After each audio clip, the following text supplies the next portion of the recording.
Green. He wanted to fight D Green one time. No, he wanted to fight everybody.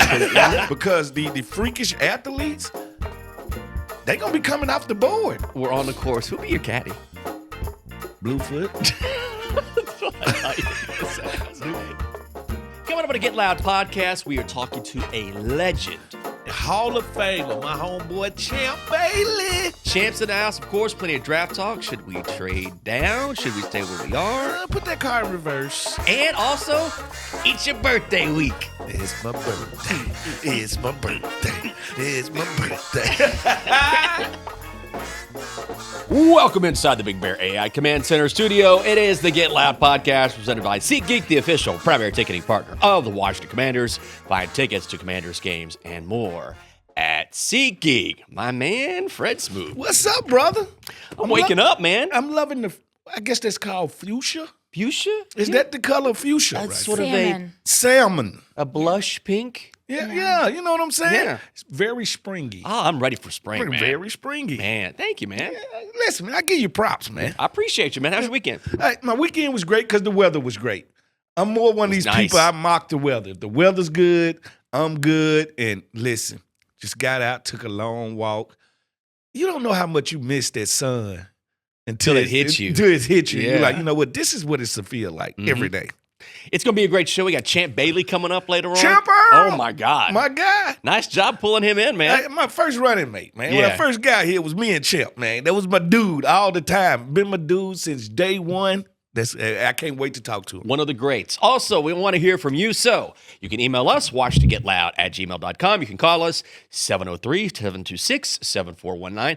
Also, a couple of big announcements. So, first of all, uniform reveal taking place tomorrow. Franklin Hall. Yeah, come out. The whole crew is going to be there, Yeah. so go to Franklin Hall. If you can't make it, going to be on YouTube, X, Facebook as well. And on YouTube, you can click that bell, little icon, to let everyone know we're live. If you can't make it out there, you can see that. And also, next week, same deal when we're at Northwest Stadium for the draft party. The draft party should be off the chain. Exactly. So come on out there. Again, if you can't make it, we're going to be live on all the social media platforms. So click that reminder so you can check it out. We're looking forward to that. I'm excited, man. Yeah, it's that time of year. Like, the NFL has just found a way to take over months that we just usually didn't. This February, March, April, this Super Bowl, this combine, this draft. It's just NFL, just the gift they keep on giving. Do you remember the old, you can see these videos on like ESPN from like a few decades ago when the draft was like a bunch of dudes just sitting in a room. Yes. And they had just like a regular. And like then the name just pops up. And that was like it. a bunch of cardboard names of teams. Imagine being a football player. Didn't probably have a TV. Don't even know if you got drafted. Yeah, you probably just got a phone call. Yeah. You just but it had to be on the house phone. You had to be at home to accept this call. Yes, this is Coach. All right. Let's just get this thing going then, Coach. Because that's how they started off. Hey, is this Fred? Yeah, this Fred. Yeah, this Coach Marty Schottenheimer. Welcome to the Washington team. I'm like, wow. That's it. Right there.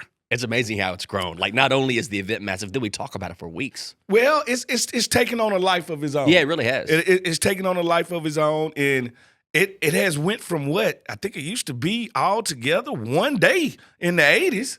Oh, yeah. Yeah, now it's 3 days. And you know what's going to happen? As soon as this draft is over, like the next day you'll get a headline on your phone or a notification like the all too early 2027 top 10 draft picks. Yeah. Yes. That just tells you it's just 24-hour news, sir. All the time. It never stops. Never stops. Look at this. So you have a great event coming up. Stop hating. Why you laughing at the picture, man? Because the picture is when I looked at it, you have to tell us about this event, but I saw you and I was like, who else? Oh, it's Fred with Fred. It's I you put nobody it's else you on there. and you. It's my golf It tournament. looks great, but I'm like, come out with Fred and also Fred. Listen to me. This is the first rough draft that I put out before I put all the names of the players that's going to be on there because I got tons of football players coming. And it's going to be fun, man. It's going to be May 4th at 1757 right here in Ashburn. Yeah. The best golf tournament you can go to is Fred Smoot's golf tournament. If you want to have fun. And see, I turn to Smoot DeChambeau when I get them clubs in my hand. All right? So it's going to be what I say is going to be a very, very fun day from the inception to the reception. It's going to be fun. And I was looking at this. You've got some big names coming out, too. Oh, no, I got some guys coming out. Yeah. I got legends. I got a couple of Hall of Famers coming out. Like I said, if you want to golf with one of your favorite players, present maybe, or past players, this is your chance right here. And it benefits a great cause. Oh, most definitely. The Bridge of Life Foundation, most definitely. I lost my mom to cancer. Cancer touches all of us in some form and fashion. Also, I'm a big component when it comes to the military. So we do a lot for retirees and stuff like that. So, yeah, Bridge of Life is for just what it says, to bridge the life. Yeah, well, good on you for doing that. And it's the best of both worlds. Meet some legends, including yourself, and being out there means you're going to benefit people who have suffered from cancer. So it's wonderful on both ends. Wait. What? It's your birthday? It is my birthday. Today is the day? No, it's not today. It's Friday. Oh, okay. My birthday is Friday, April 17th. Okay. And the funny part about it, when I got drafted, I think I got drafted April 18th. So I got drafted like the day after my birthday. It's a party. Yeah, so most definitely. I'm going to enjoy Friday. Friday's going to be a great day. The weekend belongs to me, Jinx. I believe this. The weekend belongs to me. You have plans? Yes, I do. I'm going to come down to Potomac like George Washington. Oh, here we go then. Roll on up. Slide on up to the dock. I'm coming down to Potomac like George Washington. Well, today is the lovely Catherine's birthday, and I say that because yesterday we woke up and I'm expecting like a lazy Sunday. Yeah. Next thing I know, 8 hours later, we had a Sunday fun day celebration because she was like, "It's my birthday. Tomorrow's Monday. I got to celebrate now." You know what? I know why I love Catherine because she's an Aries. That's why we got that kindred spirit. We got that kindred spirit. That fire is different, man. Like when you an Aries, it's different, man. I tell people all the time, man. See how you feel that your girl is an alpha. I mean, that's what I love about her, though. Yeah, like, she's fiery. Because everything starts with Aries. I always say she's 2 steps away from a fight. You tell me this all the time. Not with me. You tell me this all the time. Not with me. I'm like, oh, God. I'm like, say one more thing and see what happens. Aries, we don't back down. Right. Not at all. We don't back down from anything. And we got the purest stone of all months. It's the diamond. Oh, God, that's right. It's the best one. Because we are the start of the Zodiac calendar. The Zodiac calendar starts with Aries. All right? That's why we the alpha to the omega. Let me ask you this. I'll ask Anna's here as well. Anna, so how much do you believe it? Because you hear people all the time like, oh, my God, the Jupiter is in whatever. I don't know. Right. The alliance or how different planets align or your zodiac sign and how that affects your being or what happens to you. I'm not really into that. Are you into that? Astrology? No, Santana is big in it. Is he? Santana, he lives by it. You always hear like Mercury's in retrograde. Because Santana Gemini, so he always say it's two sides to me. Oh, okay. All right, so most definitely. I'm not one of them people, I don't really buy into it until it's convenient. Right. So I don't really buy into it because I don't think the month you're born in dictate the type of person you are. Right. Because my mom could have slipped and fell and had me 2 weeks earlier. Yeah. I would have been the same person, wouldn't I? Yeah, it has to be.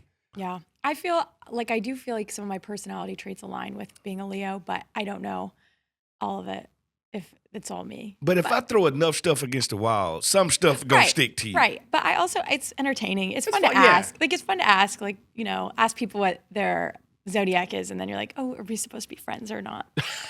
But also at the same time, I'm like, I'm going to be friends with anybody regardless. Well, yeah. So it doesn't It's really like matter. Reading your horoscope is like a new opportunity will present itself this And now week. I'm at and then you home. get like an online coupon code. You're like, look at that opportunity. Yeah, I just took advantage now of. you wait. Just like my horoscope said. You're waiting on something to fall out the sky. Totally. It's self-fulfilling prophecy. This month right here, you will find nothing but wealth and luxury.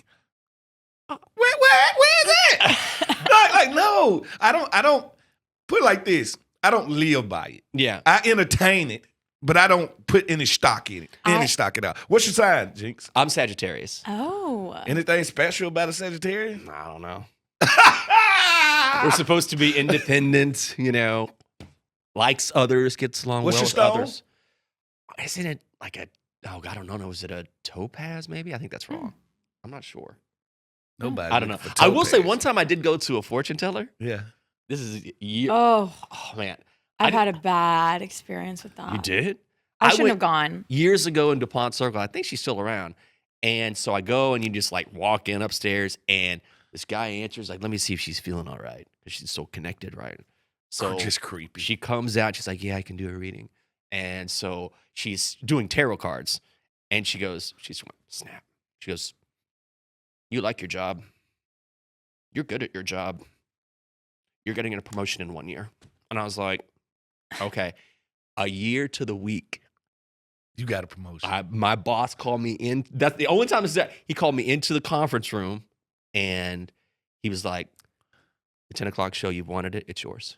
Do whatever you want to with it. It's yours. And I was like, got a huge promotion. A week. Like, and all you could think about in the back of your head was Madam Cleo. Yes. Call me now. That's all you could think about was she told me. It was crazy. Yeah. But you never know. I mean, some of that stuff could be coincidence too. Well, she was right. I didn't you can say what you want to. But she was right. She was right about what she said. And she said within a year. She did it within. I mean, it was crazy. Anna, you want to share this terrible story? I had I don't go. After that experience, I was like, this is bad stuff. Got to stay away. They were too right. And I just felt like that's some dark energy. Like, you don't want to be near it. I would say, I would actually warn people against it. Now I'm finna be all in Georgetown. I got the afternoon off. I might text you guys later. Well, with death and life, I think we should bring it back to Fred's birthday. I have a birthday present for you. Oh, really? A birthday surprise. And my birthday present to you is that I'm not putting a timer on headlines anymore. That's terrible. I'm not doing it. Gift. You are a terrible gift giver. I stopped because this is a gift to you and the fans. So they yeah, can I'm sorry. you The fans hated the clock. Yeah. Yeah. Well, I guess. Thank you. You're welcome. Wow. That was the worst. I'm not even going to tell the story. That's the worst gift I ever got. Well, we're talking about golf. What do you think about the Masters? How about Rory? 2 in a row now. Back to back. He like the Dodgers right now. Once he had that weight lifted, like different dude. He seems happier right now. Yeah. And that's what it is about golfers, man. They need to, they home life need to be in order for them to really play their sport, to really be focused on their sport. And you know, like any golfing trip, it's you against the course. It ain't you against the other guys. Yeah. It's you against the course. And right now, Rory seemed to have this course ripped around his finger right now. He said something really interesting, which was, because last year, obviously, he was trying to complete the career Grand Slam, and he did. And he said, I thought that last year, I thought it's so hard to complete the Grand Slam at the Masters. He goes, and now I realize, no, it's just hard to win the Masters. It's just hard to win. It's just hard to win the Masters. And that's what it's about. It's just hard to win some places. I had a fan reach out to me to tell me something about a local golfer that we had from here. Oh, really? Right? Leesburg native, Michael Brennan, a PGA Tour rookie winner, finished 2 under par for his first Masters. Oh, wow, Brennan really? was he was accompanied by his golf instructor that's at the golf course that I'm throwing my golf tournament at, 1757. All right, Adam Harrell. All right, so, and this guy's a local guy that went to Farmwell Station where my kids went to middle school. Oh, wow, okay. And just showing the local guy some love, man. Michael Brennan. Well done. How about that? 200 at Augusta? Listen. Hell yeah, anything under. If I went 10 over at Augusta, I'd be telling everybody. First of all, golfers make it look so easy. Well, that's the thing is that if you play golf, that might look easy, but that's the point. It's so difficult. They do it in 3. They do it in 3 shots. Right. The normal person probably have to do it in 6, 7 shots. Oh my God. Like, it's just not easy what they do. But all people that play high-end sports make it look easy. Right. Football players make football look easy. Yeah. It's not. No. It's a very hard sport, man. If you were on the course, who'd be your caddy? Bluefoot. That's what I thought you were going to say. Bluefoot of London. He said Sean. Yeah, Bluefoot of London. Sean been my sidekick most of my life. Does he play? He plays golf, doesn't he? I think Sean can play. He's a lefty. Oh, is he? Yeah, so Sean is a lefty. Okay. So, yeah, I think Bluefoot can swing him pretty good.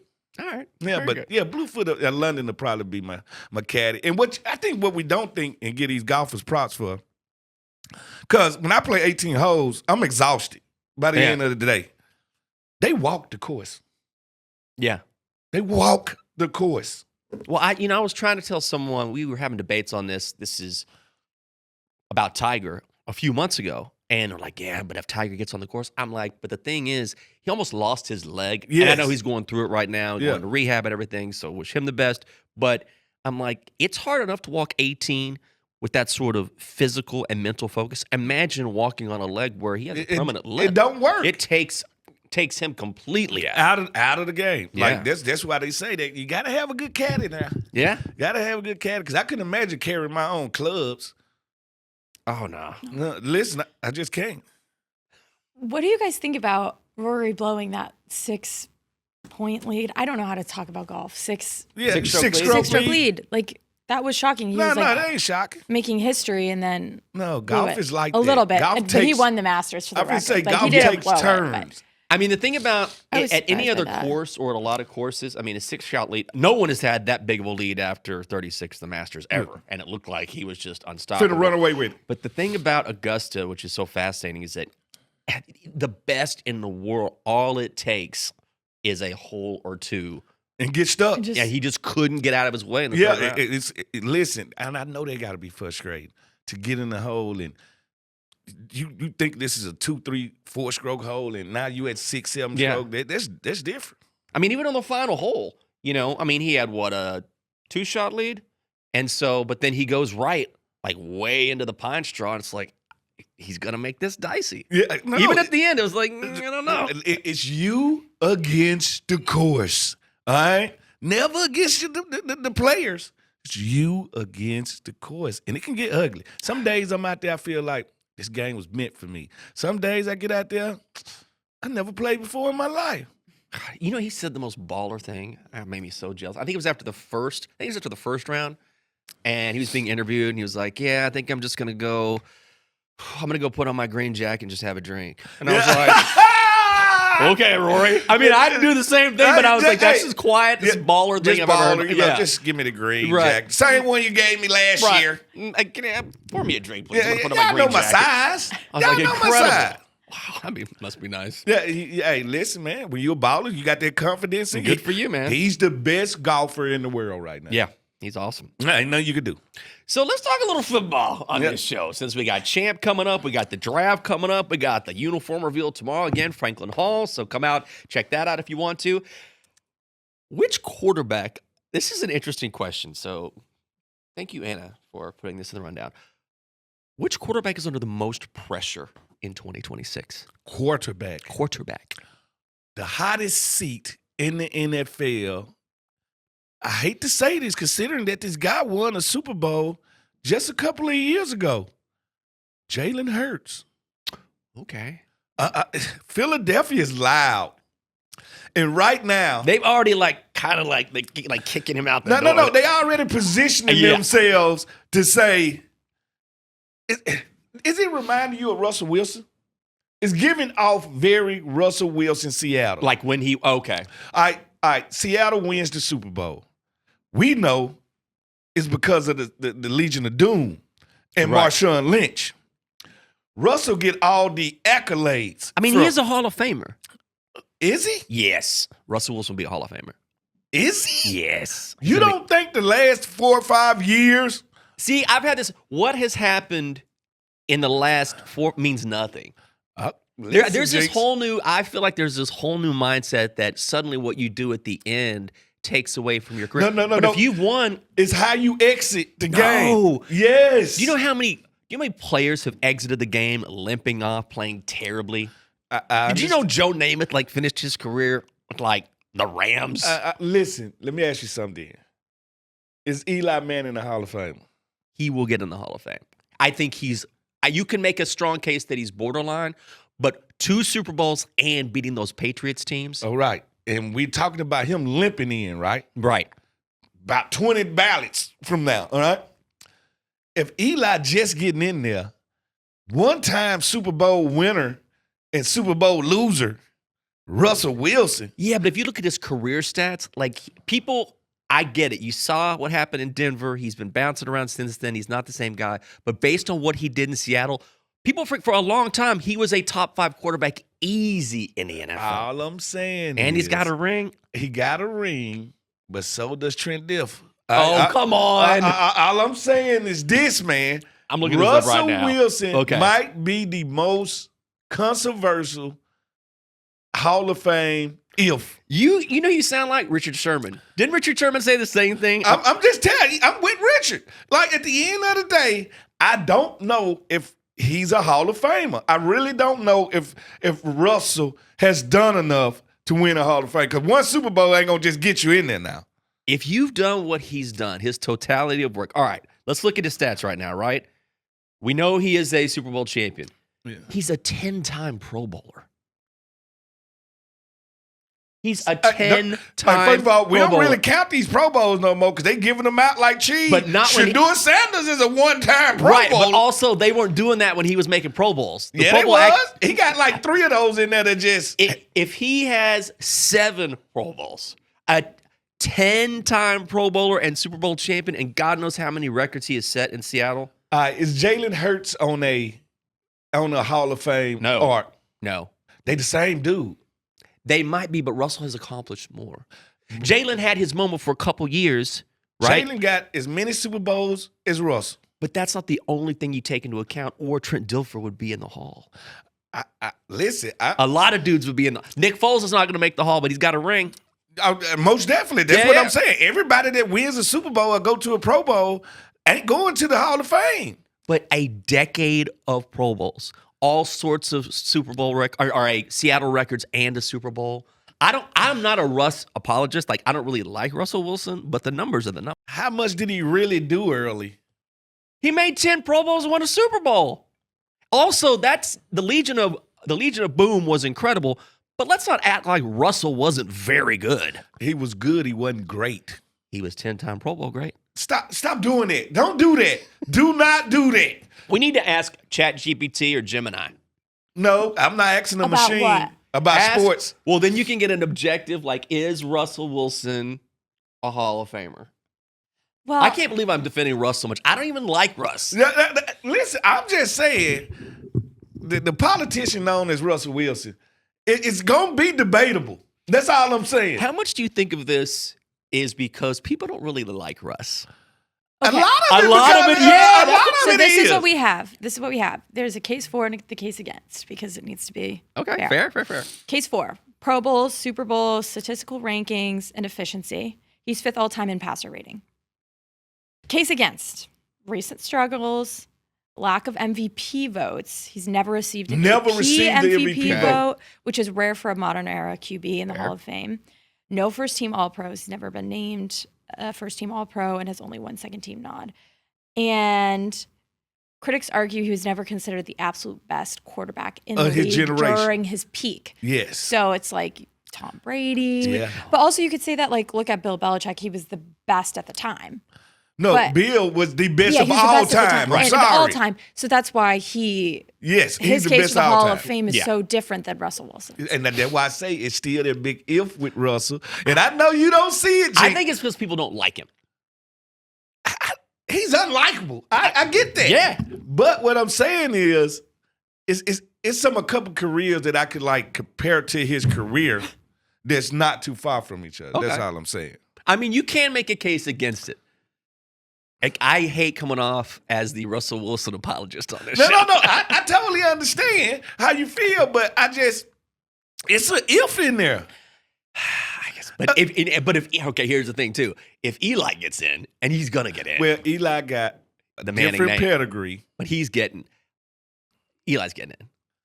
And Eli got 2 Super Bowls. But would you? Let me ask you this: in their primes, who would I take? Who would you take? To win one game? No, in their prime, you got to have one quarterback. Who you taking, Russell or Eli? That's a hard choice now. Okay. Eli, precision passer, know how to lead. Both of them good leaderships. Mm-hmm. I would think as a player, I would get along more with Eli. You would, but is that who you would choose? Yeah, I want to get along with my quarterback. I think I get along with Eli, and I think Russell rubbed me the wrong way. Yeah, you would hang out with Eli, and then Russ, you'd sit in the locker room like, "Hey man, what's up?" Yeah, I wouldn't say much to him. You know what I'm saying? Right. So I would probably say Eli on that one. I hate to do it to you, but yeah. No, I gotta cut myself off. I'm like, I can only defend Russ so much. Broncos country. That's right. The worst slogan. It left a room with crickets. When he got up there and said, "By golly, I'm not doing that. Let's ride." I would have said, nah, I'm not doing that. It was the most cringiest situation since the politician did the, what's Howard Dean? Yes. God, where did that? I can't believe I pulled that name out. Remember that? And we're gonna go to Kentucky, or we're gonna go to Alabama, and we're gonna go to New Hampshire. And you know what's funny is that now that would sail now. That ruined, that torpedoed his campaign. Today, it wouldn't mean anything. It wouldn't mean anything. People forget about it in 24 hours. At the time, listen, the sleeves are rolled up. A part of me wanted to give Russ some props first because I was like, I've never heard a player say, "Let's ride" for the Broncos. So I want to give him some props at first, but then I was like, cringy. This is cringy. Have you ever done in your career, like, because you've been a part of that thing? Yeah, well, where you were a part of some sort of, marketing effort, a promo, commercial, and you're like, I don't know if I want to do that, or I should have done that. It nothing that cringy. Yeah, because that was super cringy. That's cringy. Yeah. Right? Because he also tried to put his own spin on the Broncos that's been there for like 1,000 years. Right. So if John Elway didn't say "let's ride," you should never say "let's ride." If Terrell Davis didn't say "let's ride," never say "let's ride." Guys, give us a call, 703-726-7419, or you can email us, as always, WashingtonGetLoud@gmail.com. If you go to a psychic in Georgetown, let us know how that goes. Yeah. And don't forget, we're going to have tomorrow Franklin Hall in D.C., uniform reveal party. Check that out. We're going to have the draft party next Thursday, Northwest Stadium. They both start at 7 o'clock. So if you can't make it, hit that bell on YouTube to let you know when the coverage starts. Also follow us on Facebook and X as well. Well, we are not ones to throw out the word legend too often on the living show. legend. Well, we got a living legend right here. Of course, we're talking about Champ Bailey, the Hall of Famer, 12-time Pro Bowler, selected by Washington, number 7 overall back in 1999. Champ, thanks for being here. And we've been talking about the draft and what that moment was like for Fred when he was drafted. What do you remember from being drafted by this team in that moment for you?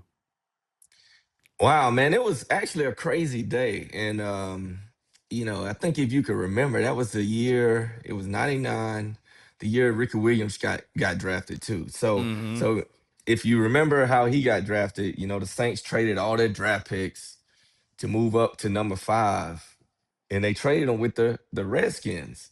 And I thought I was going to be the 5th pick, but I understand the Redskins' position, taking, all the draft picks, and then he's eventually moving back down to number 7, using some of those draft picks to draft me. So it was just, I knew I was going to go to Washington, but at the same time, nothing's guaranteed when that draft. Yeah, in that draft, you just don't know, because things can change, and that was a dramatic change. But that all started when Indianapolis Colts selected Edgerrin James. And then, Mike Ditka just said, man, the hell with this. I'm going to get Ricky Williams. So he traded all his draft picks for that pick, and he was the only draft pick that year, I believe. For that team. But, crazy year, man. Crazy year. I got to ask you, because I've always told the story about when I got drafted and I walked into the locker room, to the DB room for the first time, and I got to see you, Darryl Green, and Prime was still here at the time. And I'm like, I don't know why they drafted me. How did you feel when you walked in the in the DB meeting for the first time, and Dion and Darryl Green was in the room? Well, let me remind you, it was only Darryl at the time. All right. That was So Dion came my second year. All right. But what was crazy is Darryl was really my coach. Now, Tom Hayes was the coach at the time, but he always allowed me and Darryl to just go sit in the corner and just talk. And that's really when I first learned how to play cornerback. Like, I was just being the best athlete on the field. That's all I knew how to do up until that point, and then I became more of a technician learning from him. But when Dion came in, I come off a good rookie year, but here comes Dion, and Dion's more my body type, right? So I can really see, all the things he was talking about in film. the things he was doing in practice, working on. I tried to take all that. So I got the best of both worlds. I learned a lot from Darryl Green that first year, and that continued till he retired. But then I had Dion in the middle of that to kind of show me, in real time, like what it really means to be a big corner. Because Darryl was different. Darryl was small. Darryl wasn't trying to touch nobody. But, at the line of scrimmage, that's just who he was. But he had great feet. And I just learned, that old saying he had, your hands are great, but your feet are better. And he would always harp on that. And man, I took that to heart, boy. And that's how I modeled my career. I remember you caught me studying Darryl one day, and you were like, "Hey man, can't nobody Darryl Green but Darryl Green." So no, you need to study me a Dion or somebody like that. But they just tell you when you run a 4.240, you'll get out of trouble speed. Like you don't have to be a good technician. No, he was athletic, fast as hell. I mean, dude, he was one of the best ever. I mean, we all know what he done. So, to play at 40 the way he did, that was crazy, dog. Oh yeah, it was crazy. It was crazy. Like to just watch him practice. I remember I was watching both of y'all, and I was just remember watching them practice, and I was like, in the back of my mind, I was like, this dude 40 years old. Like I think I'm forgetting the fact that he's still the fastest dude on the team, and he's 40 years old. Unbelievable. And he's still trying to play flag football. I don't know what's going on with D Green right now. Man, when he told me that, I was like, what? What? I mean, what? You pushing 70. You talking about playing football? Like, what are you doing? I can't even do it, and I ain't even 50 yet. So more power to him, though. I got to give him that. Champ, you clearly made a name for yourself for two different franchises. What do you remember from your time here in D.C.? I got to be honest. I didn't want to leave, but at the time, it was obvious I had to leave in order to maximize my career. That means the money I was supposed to make, the opportunities going to the playoffs, potentially winning a Super Bowl or having a chance, so it was only fitting that I had to leave. I mean, people don't understand, like, there's so much about relationships in football that matter. And y'all see it. You see the coaching trees. You see how all these coaches get jobs. It's all relationship based, right? And people vouching for you at the right time. So to understand, like, Dan Snyder did not draft me. So I believe Chris and LeVar got a new deal, and they were drafted the year after me before I did, right? So the writing was on the wall, like, okay, they don't really want to pay me. I mean, I asked for what I asked for. They laughed at it. They offered me something else. I said that same thing to the Broncos, and they was like, oh, that's it. And I was like, damn, I should ask for more. Oh, that's it? Dude, that's all I want, man. Make me happy. So you got to understand the dynamics there. I was not, I was a franchise. They franchised me, but until I signed that tag, I could not be traded. So I had a lot of power in that moment to dictate where I went. So there was 2 offers on the table. Well, there was 2 teams on the table. The offer was pretty much the same thing for both teams. And I just chose the Broncos because I just love the way they ran their program. And Shanahan being the genius he was, it's like, yeah, it's a no-brainer. Well, let me compare the cities for me. Compare Denver to the DMV. Because I feel like the DMV just come undefeated, baby. Undefeated. So I got it.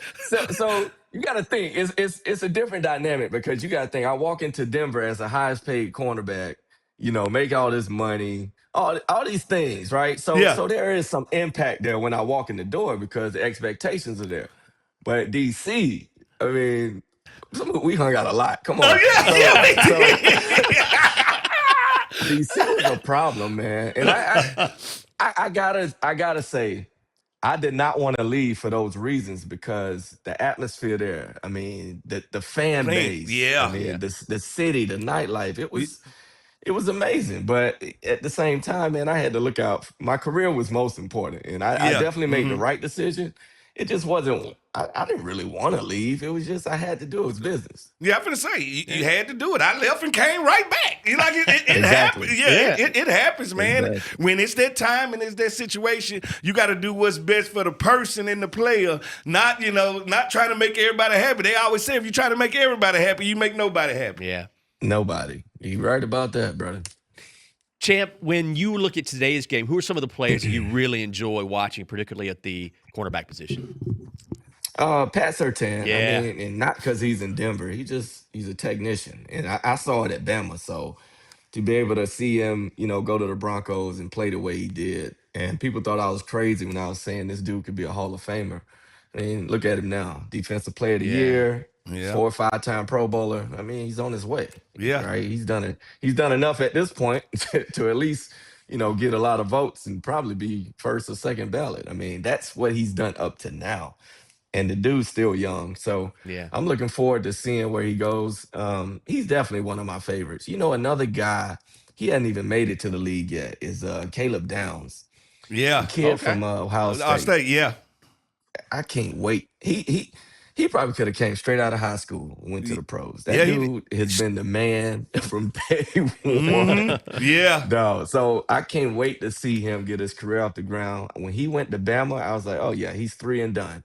I don't care. And then he transferred, won a natty. I mean, the dude is something special, man. So I'm looking forward to seeing how his pro career takes off. I love watching Derek Stingley play the cornerback position. Oh, yeah, there you go, another one. And I'm gonna tell you, it's a kid in this draft, McCoy from Tennessee. He is a baller. All right, champ. Wait till you see this kid. He didn't play this year because he had tore his ACL before the season started. But but he going first round off his film from last year. That's how good that this kid is. Then he just ran a 4.340 at his workouts. This guy can flat out go. Oh, okay. Another corner, you mentioned Stingley, and I love Stingley ever since LSU days. It's his counterpart, Kamari Lassiter. Yeah. Dude, I mean, I don't think he gets a lot of credit because of, what Stingley, big done, name. but I think people starting to take notice. He was I think I did see him playing in the Pro Bowl game, so I'm like, okay, well, at least they noticing.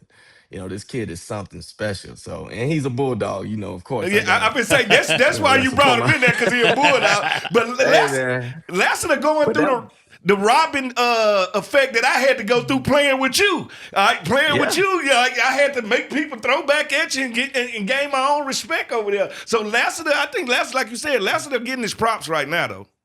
Yeah, I love it. And I think some corners can't handle that. Yeah, right? No, they can't. They can't. You gotta think, you came into the league in my 3rd year, so I'm coming off my first Pro Bowl, and I mean, you saw how I practiced. Yeah. So I know, and that's no different from when I came and Darryl Green was the guy. Like, you got to figure out, first of all, how you learn from that person, but then how you maximize your opportunity playing opposite that person. So it's a tall task. And most definitely, like you said, everybody just ain't up for it. Nah, bro. But I loved your confidence, though. I mean, that's one thing we ain't have to teach you. No, I was good. I was ready to go. Like I said, all I want to do was earn the respect. Once I earned the respect, then we was off and going. We were gone. No We had fun. I enjoyed. It was the best intro I could have had to the NFL. Yeah, dog. Yeah. I mean, I ain't gonna lie, man. Not a lot of people walk in the locker room like that. No, they don't. Are you ready for the plays, Anna? All right. Kayla K, tee us up. We finna take you down the memory lane, champ. Take you through some old plays in the Burgundy and Gold. Woo. Do you remember this play against Arizona? I do, vividly. Now, that was David Boston, one of my draft mates that I jumped in front of and caught that ball. I had 3 picks this night. Oh, rookie year, bro. Really? You know what? We had some battles against David Boston. You remember we had to get him off of D. Green. He wanted to fight D. Green one time. No, he wanted to fight everybody. Remember at the time, he came back to, I think it was training camp, and he was like 240. Yes, he was huge. He's huge. He ain't 240 right here, right? No, he's not. Happened in that offseason, and he came back my 3rd year. I'll never forget. And he was 240. I'm like, man, what the hell you been doing? 240 with red contacts. Yeah. Yes. Yep. Right. Yes. Dude was something else, man. Let's see what we got next, Kayla. Oh, San Fran. This me and you playing in this game. Us against T.O. Okay. Oh, yeah. We battled that day. We both got a little bit of T.O. that day. No. We got him. We started handing back and forth. They tried to match us up with him. Jeff Garcia. Did they give you? Did they give you that pick right there? I can't remember. I feel like they did. I can't remember. I don't think I did. Maybe I did. Because I feel like you got it. They got a pick up there. I got it. Yeah, I'm gonna say because I feel like you got to pick this guy. I know for a fact you got to pick this game. I don't know. I remember catching one in the end zone where I had to jump up high, but that could have been. I remember the one in the back of the end zone. All this shit running together. I'm gonna say I think it was the back of the end zone interception. I think they gave it to you. Yeah. That's probably true. Yeah, but yeah, man, I remember this game. God, dog, boy. Ty Streets and who else was out there? Ty Streets. I haven't heard that name in a long time. Yeah. Go to the next play. I just remember Smoot. We thought we were hot shit back then. Yeah. Hey, listen, we did think we was on it. We was on it.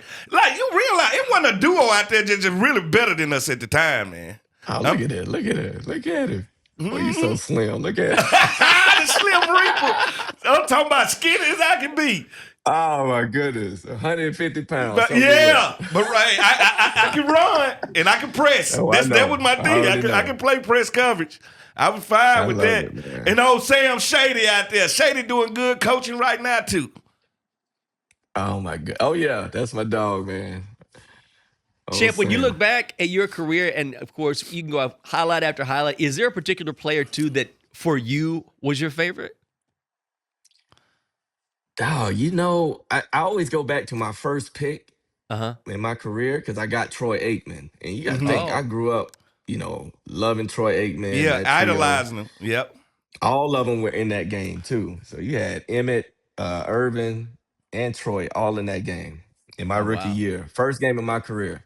And I picked him. I let him know about it every time I see him. Yeah. You never forget the first pick because I never forget Doug Flutie when we played them in San Diego. That was my first game. Oh, wow. Yeah. That was Flutie? I didn't know that. Was your first pick? That was my first pick. Legendary players, dog. I'm telling you, when you get those legendary guys, man, it just means something different, man. Yeah, you don't forget it because I was shell shocked at first because you still you still because I'm watching Junior Seau. I'm like, man, I think it's two of him out here the way he balling. Then you got Flutie and there was LT first game because we were rookie together. LaDain and Tom. Oh my God. And that's when I knew he was the real deal. He kicked our ass. He ran that ball on us, boy. It was a long one, baby. It was a long day. Yeah, man. Man, Champ, man, I appreciate you coming, man. Thank you for being on the Get Live show. Man. Can't wait till you come back up so we can celebrate you some more, brother. Yeah, let's do this again during the season, man. All right, we're going to do it. I would say we're going to do it during the season, man. Appreciate you, brother. Thank you, Champ. All right. Good to see you, boy. Always.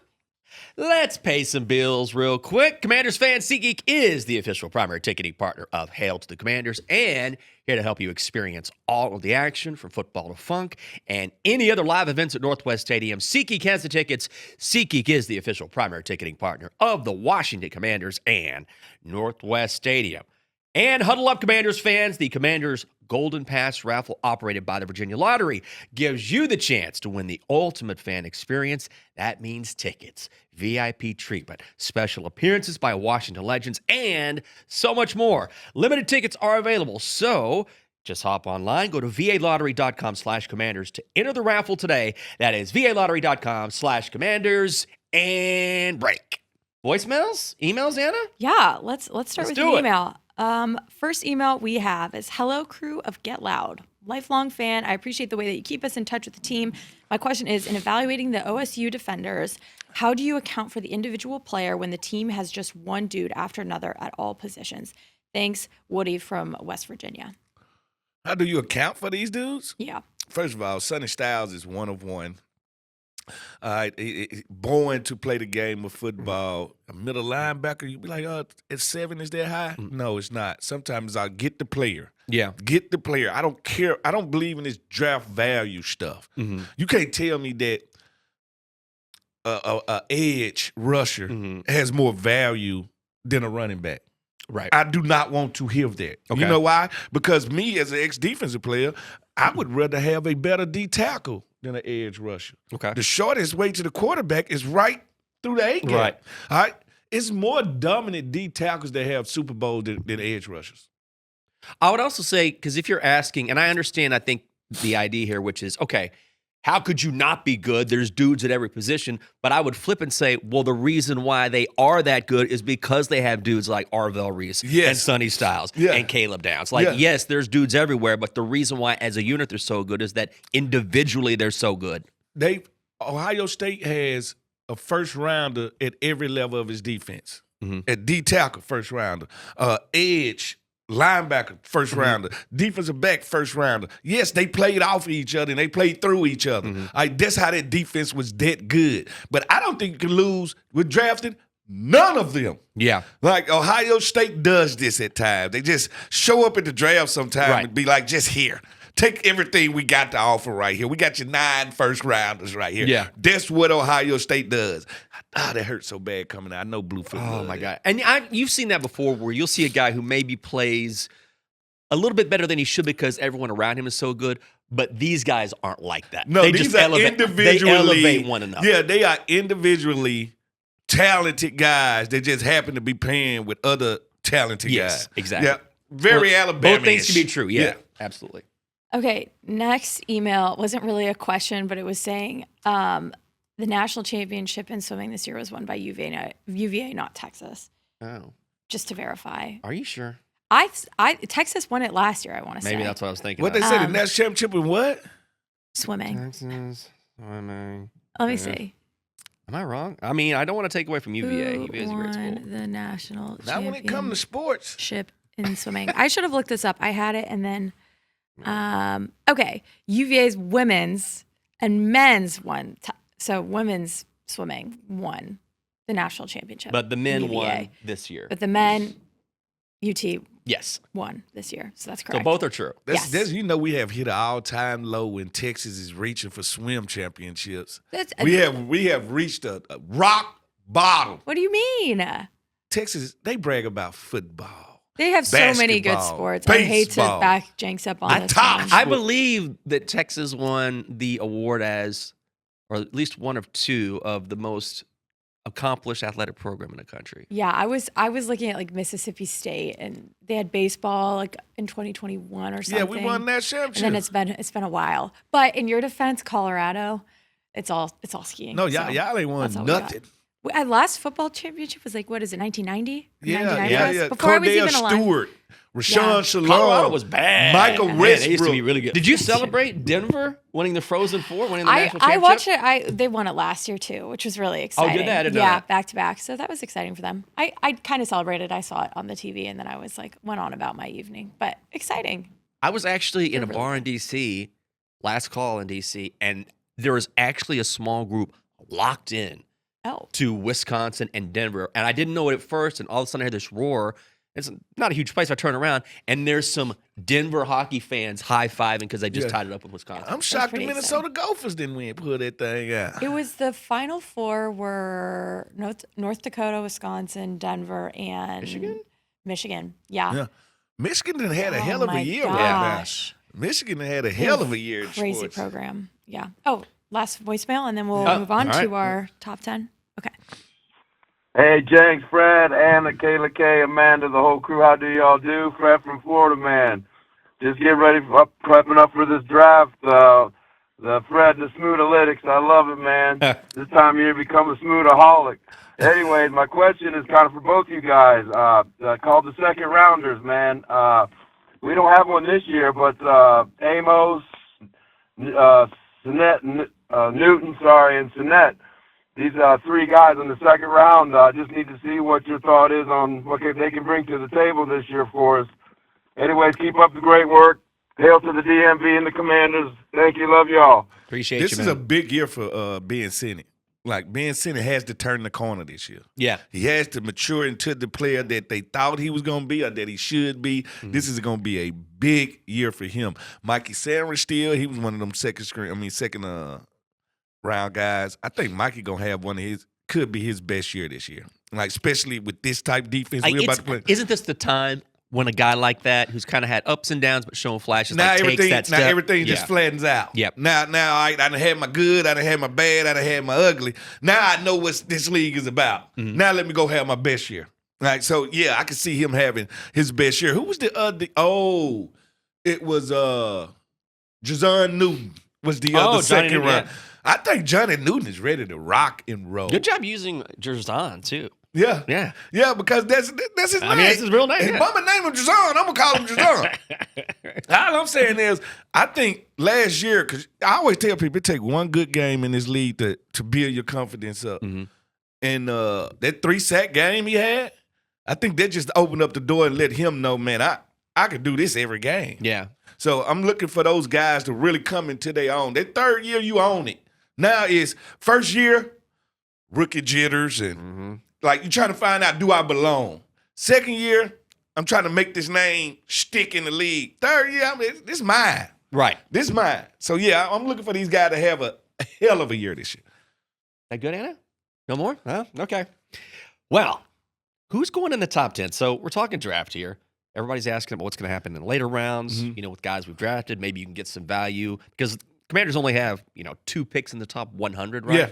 So they got to find the value in those 2 picks. But let's talk about the top 10 because there's been some discussion that maybe because the team doesn't have as many draft picks as they would like, that maybe they trade back and maybe they get a couple more picks or an extra pick. Somebody got to want to trade up first. There goes the kicker, I don't man. think it's going to happen.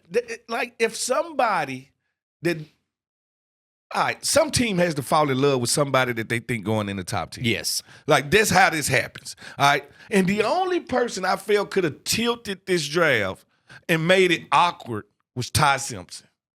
All right. If somebody thinks he is that dude, he can make the draft awkward. He is the odd piece.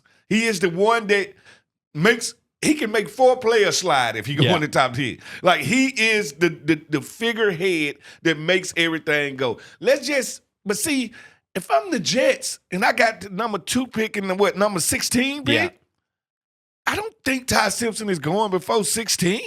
And that's the thing. Like if you look at Vegas, they're going Fernando Mendoza. You got Jets, Cardinals, Titans already have a quarterback. Giants have a quarterback. Browns have a quarterback.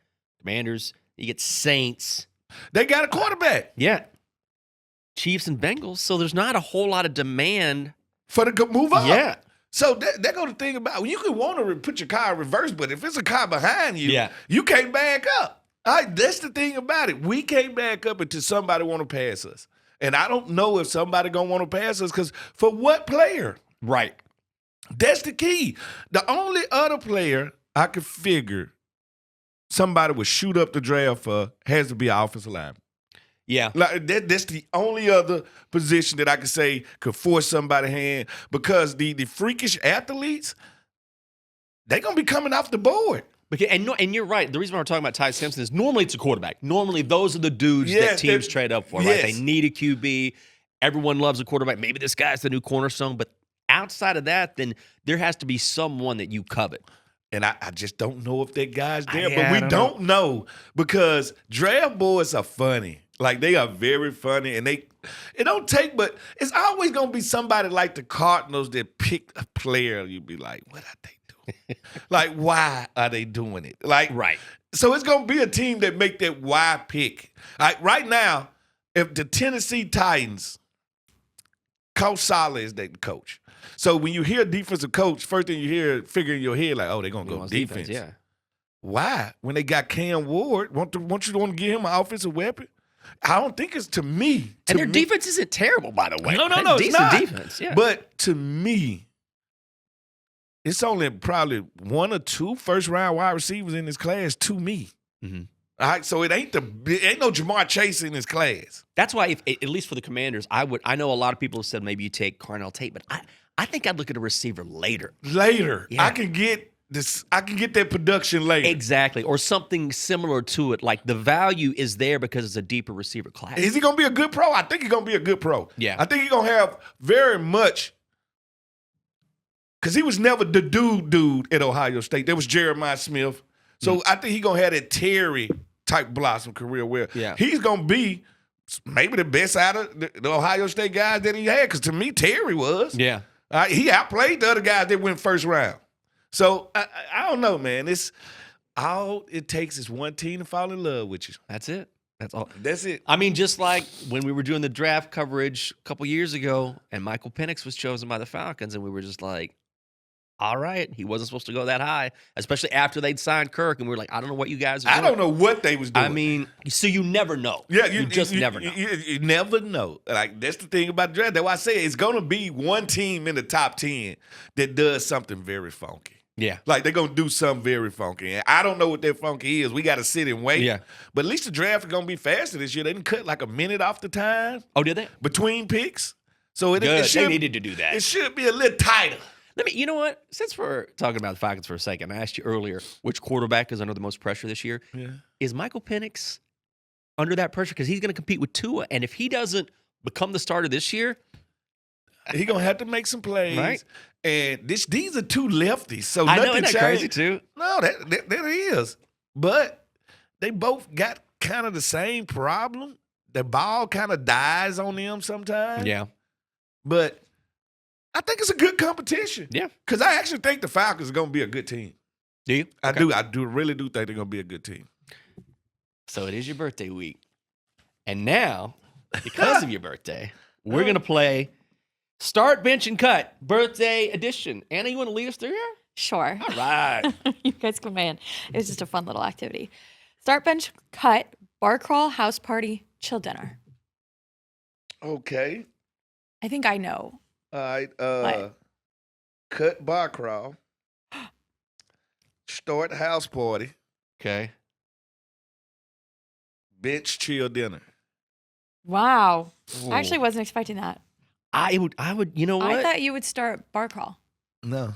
I like to get at one place and stay there. That's the way I would cut it Okay. too. Like when I was younger, the bar crawl is fun, but once you do it a couple times, like I just want to sit somebody. I'm going Yeah. here. Yes. I'm finna start, and I'm going to end here. Yeah. Yeah. All right. Next. Start, bench, cut, pizza, wings, ribs. Ooh. That's a tough- Start ribs. Oh, I almost did that.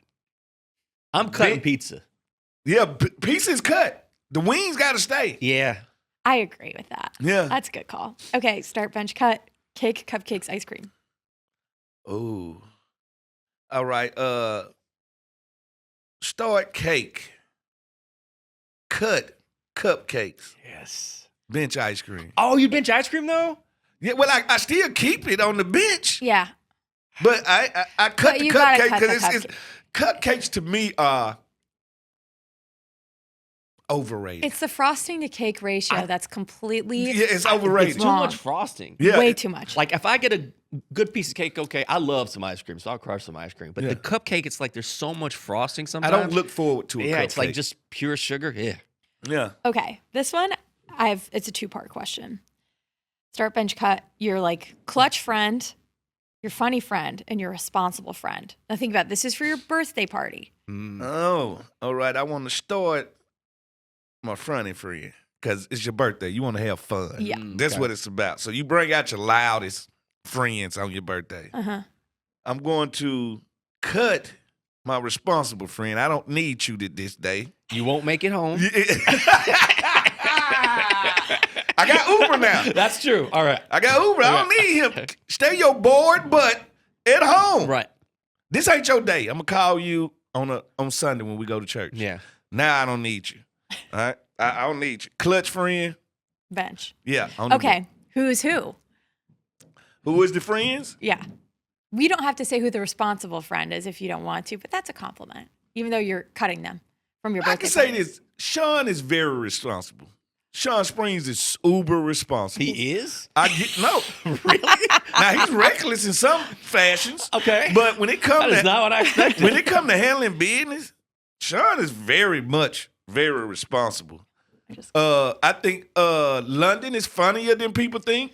London? Yeah. London's so London is funny. way funnier. If he than decides to people go in on you, man. think. And Tanner yeah. is clutch. Yeah. Like you can hit Tanner up any time of the night. Yep. Where you at? Come get me. I got you. Like you ain't got to worry about it. Yeah. Okay, Yeah. last one.